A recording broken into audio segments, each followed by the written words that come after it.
How's everybody doing? My name is Anthony Brian Logan, and today we got to check out this video from the Home Depot co-founder who blasts Chuck Schumer and Nancy Pelosi about their comments. I think it was definitely Nancy Pelosi talking about, oh, the bonuses, they're just crumbs. The bonuses I'm talking about come from the Trump tax reform, because remember, I'm pretty sure I did a video about this where Trump did a tax reform, and as a result, a lot of companies are raising their wages, such as Walmart. You have companies like AT&T that are giving 200,000 of their regular employees, excluding the big wigs, the high-level executives, 200,000 of their 240,000 employees, $1,000 bonuses, which equates to a $200 million bonus program, okay?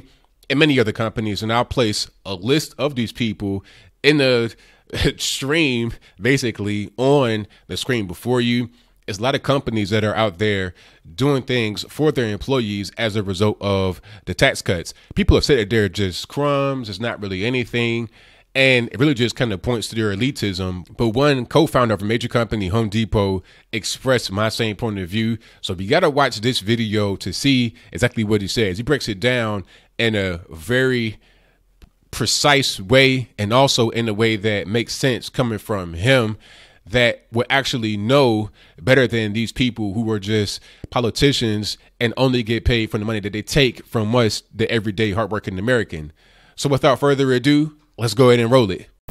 Speaking a little bit to Bernie Marcus, he's the co-founder of Home Depot, one of the many companies sharing the loot with at least $1,000 bonuses to workers, potentially more to come if the numbers work out right. Bernie joins us right now. Bernie, essentially this back and forth, the Democrats saying, you know, $1,000 is chump change. It doesn't really move the needle much. You say what? I say that interview you just had is the most incredible thing I've ever heard. I really actually laughed out loud. You want to talk about somebody who is off the charts and doesn't understand reality. That's your last guest. It's Schumer and Pelosi. $1,000 is so meaningful. And I'll give you an example, Neil. I spent my life on the floor of the stores at Home Depot. That's what I did. Almost every week of my life, I was in stores all over the United States. And I talked to customers and I talked to employees. And I can tell you that $1,000 is more than meaningful. Yes. It could be paying the mortgage. It could be paying for a car repair. It could be paying for a past due bill. These are things that the Pelosi-Schumer group don't have a clue about. That's why they lost the election. It's as simple as that. They are so busy with their elitists in San Francisco, in Hollywood, in New York City, Preach. And all these money deals that they go into week after week after week. And Clinton never knew about the real people out there. And that's why they lost the election, and that's why they're going to lose the next election for the same reason. Correct. Exactly. I agree with them 100%. That's why they're going to lose. They're just out of touch with what's really going on. And I said this before about your Nancy Pelosi, especially Maxine Waters, Chuck Schumer, all these people, all these elitists on the Democratic side, and also Hillary Clinton. They live in the ivory tower in the sky, and they never really come down. The only time they come down is when it's like been prearranged for them to come down to deal with the average everyday person. They don't deal with us. They don't know what we need, which is why we are not going to vote for them. It's like, look, if you don't know what I need, if you never come down here and talk to me and understand me as a regular everyday American, then how are you going to go in office and do anything for me? You don't understand what I need. So what are you going to do for me? It seems like these people have only done things for themselves, which is why they've been in politics their whole lives, and they've become rich, while at the same time not knowing what the regular person needs. How do you become rich or successful at all, while at the same time you don't know what the average person needs? When they start talking about crumbs to people in America where these are not crumbs, it's lifeline. And more important than that, there's something happening, Neil, that's critically important that makes more sense than everything else. We had a thing, you know, I'm involved with Job Creators Network, yes, which is really benefiting the small business guy. We had a conference call this week, and we talked to small business guys. Here's what they told us. Number one, what are they doing with the money? And by the way, this is a tsunami. Yep. You hear about Home Depot, you hear about Microsoft, you hear about Google. But Yes. you're not hearing about the people that really count out there, and that's the 30 million businesses, small businesses in America. You're right about that. No. Now, this money flows to them. Let me tell you what they are saying. Before he goes down that road, now what he's saying here is right, because we've been hearing about a lot of the big businesses, and I showed you a few at the beginning of this video, and that's great, right? Because a lot of us work for big businesses, Fortune 500, what have you.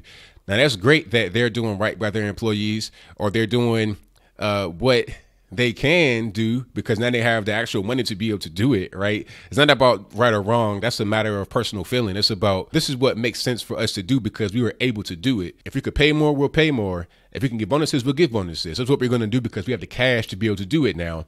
It's not only them that benefit, it's also the small businesses, people that you don't really think about, your average everyday, your mom and pop shops, the people just like myself, sole proprietors. We're able to succeed in this situation because now we have more of our own money to be able to work with. We have working capital that we need to be able to make the business function. When you don't have working capital, it's difficult to really make your business operate the way you want because it takes money to make money. When you don't have money, it's hard to make it. When you get your money and it gets taken from you, you give it back to the federal government and you don't get anything really in return. It's like, what do we have here? How about I don't give you so much money, let me keep more of it, then I'm able to empower myself, empower my employees, and empower my community as a result. It's a domino effect. It's a chain. I have a pizza guy in Florida that I'm aware of. He's going to redo his pizza parlor completely. He hasn't been able to do for 3 years. He's changing the whole thing over. He figures he's going to be able to hire 2 more people. He can expense the cost of redoing his property. That's important. That's yes. 2 people. I spoke to a guy who is on the phone who manufactures cookies. Well, he's going to hire 3 or 4 people. Now, when you start adding that up to millions of businesses, yes. And by the way, they're all paying higher wages. And why are they paying higher wages? Because suddenly in America, jobs are being created all over. There's becoming a shortage of workers out there. Yes. So qualified workers are getting more. This is doing more. You know this whole $15 and they went on the streets and they went against McDonald's. Well, you know what? It's happening through the free enterprise. No, you're right about that. You know, Bernie, I think market. what's lost in the sauce of this argument, I understand, you know, Democrats have said they're maybe some of them embarrassed by their no vote, worried that it could come back to boomerang on them, given this unexpected pay it forward thing that companies are doing and trying to imitate. And maybe the companies can afford to give more. And maybe they got such largesse that they should share more. But that's not the point. They also have the option of not doing this. So I think you get caught in oh, yeah, they should give more, and oh, yeah, they should. Bottom line here, I don't think people appreciate the magnitude of companies small and large doing this and the effect it could have on the economy. I agree with you 100%, Neil. And sorry for the freeze frame here. That's kind of unfortunate, but it is what it is.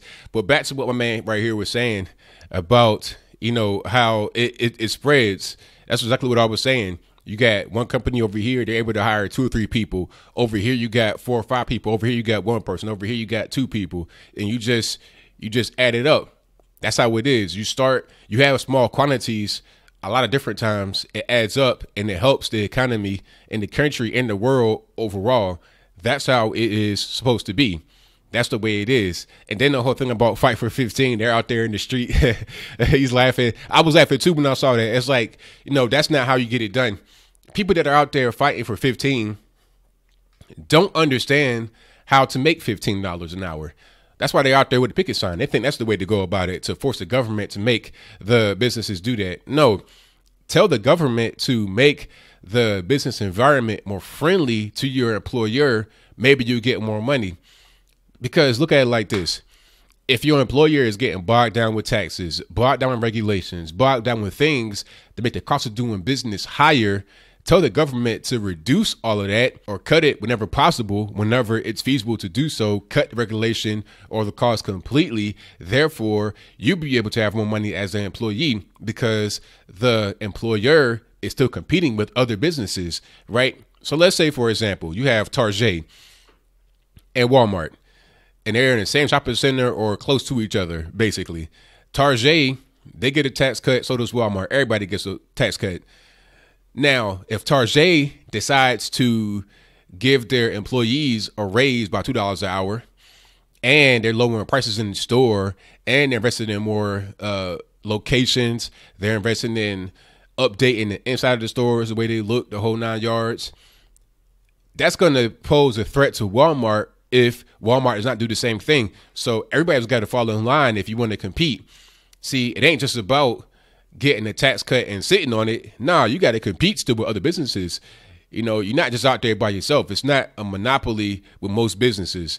The government has a monopoly, but the average everyday business, small or large, is not a monopoly. So you got to compete.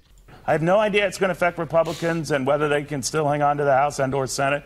No idea whether it's going to lift the president's approval numbers. I do know this, that consumer sentiment, retail sentiment, even in the slow fourth quarter, picked up to a degree and a pace at which we've not seen in 10 years.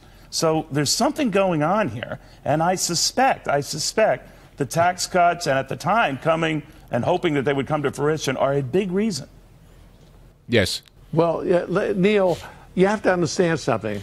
Number one, I don't think that most of corporate America or America believed that this tax was going to happen. Nope. I know right. that Job Creators Network was very effective in making it happen, along with some key senators that supported, like Ron Johnson.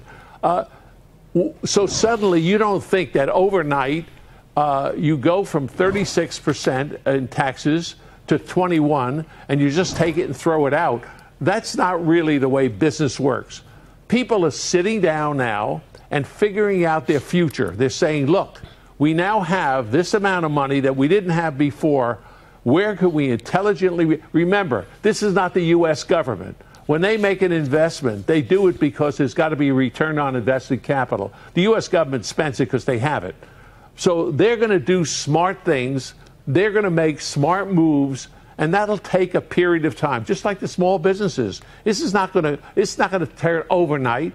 Corporations are not going to open 14 buildings overnight. Come on, give me a break. You got to use your brains. I mean, Democrats, use your stupid brains. You don't have any brains and understand what happens. Now, Bernie, be nice. Listen, be a nice you're calm. Listen, you're calmer than I am. I've been watching this scene take place for a while, right. and I just don't get it. I just don't get their thinking. What's good for America, Neil? What's good for the American people? Let's stop thinking about politics. Is this good for the Democratic Party? Does this mean we could take the presidency? I mean, let's start thinking in terms of really lifting up the lives of the American people. Preach. Creating more jobs, taking more people off of food stamps. I mean, that's what it's all about. And I think that Trump is actually doing what he said he's going to do. And that is so unique and unusual for a politician to get up there and do what he said he's going to do. It's shocking. It's shocking. Well, apparently it is for a lot of folks. Bernie, it's always a pleasure, my friend. Thank you very, very much, man. Well, there it is. I mean, my man, that was the co-founder of Home Depot. I couldn't say that no better myself. What he was saying all throughout this whole piece was spot on accurate. I mean, this is business. This man is a businessman, so he understands the way business works. The average person does not understand the way business works. The average normie walking around has no idea how business actually works.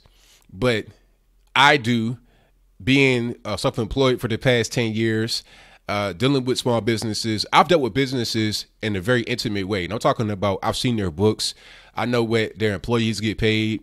I know what kind of taxes they got to pay. I've heard about all kind of taxes that have to get paid on the employer end of things. Now, I hear the employee complaints, but the employee complaints are generally made with ignorance of what actually goes into giving them the money they get every week. They don't understand what it takes to be able to every week or every 2 weeks, monthly, whatever, provide you with your paycheck.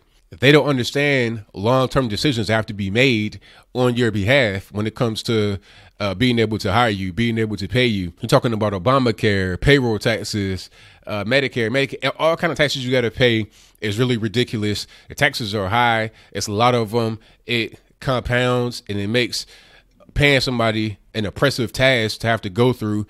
Then You got all kind of taxes on the revenue. It's all kinds of stuff you got to talk about, all kinds of things you got to deal with when you're talking about taxes in the business, when you're talking about money that has to get paid to run your business. So when that burden is released, when that burden is lessened off of your shoulders, off of your back, now it gives you room to breathe. Now you're able to do different things that you were not able to do before. You're no longer handcuffed to the federal government and what they want from you. Okay, you still have a little bit of tether there, of course, because the taxes still do exist, but the tether is loosened. You're able to move around and be a little bit more free. This is what man was talking about right here. People sit down and they make intelligent decisions. Okay, we got this kind of money right here. How long is the tax cut going to last on minimum? We're going to make moves right now that are going to impact us 10 years into the future. You know, you got analysts that sit down, plug in numbers into algorithms, into very complicated equations, and you're able to figure out the money that has to get spent, saved, or whatever on employees. You do so much research behind the scenes, even for McDonald's. Do you know that it costs $2 million in liquid cash? Cash, I don't mean credit. No, liquid cash. You need $2 million in your pocket to open the McDonald's. That's not including your monthly expenses. Okay. People don't understand business. And I think that as I close, that should be a mandatory course in high school, understanding business, because even if you don't operate a business, you're going to work there at a certain point. Either you're going to work for a business or you're going to operate a business. Either way. Okay. Whether you're a sole proprietor, whether you have 1 million employees or whatever the case may be, you're going to work in the business environment at a certain point. You need to understand it because that'll help you understand what you're worth as an employee, what kind of skills you should have that are going to be marketable for an extended period of time. And also when you get into business, what you need to be able to run it and make it be successful. 80% of all new businesses fail, at least in the USA. So you want to be in at 20% and you want to be eventually in the 1%. That should be your goal. But what do you think? Do you think my man, the co-founder of Home Depot, do you think that he was on point throughout this whole speech, talking about your Chuck Schumers and your Nancy Pelosi's not really understanding what's going on with money, with business, with the average everyday person? $1,000 for a bonus, that would go years with. I mean, you're talking about people that are paying mortgages that's less than that. Some people pay a mortgage of like $800. Like around here where I live, people might live in a 3-bedroom, 2-bathroom house and have a mortgage of $850. So $1,000, that can go a long way. Car notes, medical bills, emergency stuff. I mean, all kind of things people need in their daily lives, that can go a long way. And not only the bonuses, but also the wage increases. $1 an hour, $2 an hour goes a long way for those who don't have a whole lot of money like your Nancy Pelosi's and your Chuck Schumers. But do you think he was wrong here? Do you think that if you are a business, if you don't pay your employees a so-called livable wage, which makes no sense, because what I need to live, me, Anthony Brian Logan, and what you need to live is not the same thing. Do you have credit card debt? Do you have children? Do you have school debt? Do you have expensive lifestyle? Do you buy clothing all the time? Do you have to watch HBO, Showtime, Cinemax? What kind of life do you live? What kind of things do you have in your life that are beyond your control that you got to pay for? These variables exist. Like myself and my next door neighbor may need 2 different wages, so to speak, to so-called live. So there is no such thing called livable wage. But even though I just explained that livable wage does not really make sense, do you still think that companies should pay a livable wage, and that I'm wrong, and that this man who actually runs business at Home Depot, the co-founder of it, a very successful company, do you think he's wrong and I'm also wrong? Whatever your thoughts are, please let me know in the comments below. And that's all I got to say for this video. If you like what you heard, please comment, rate, share, and subscribe. Peace.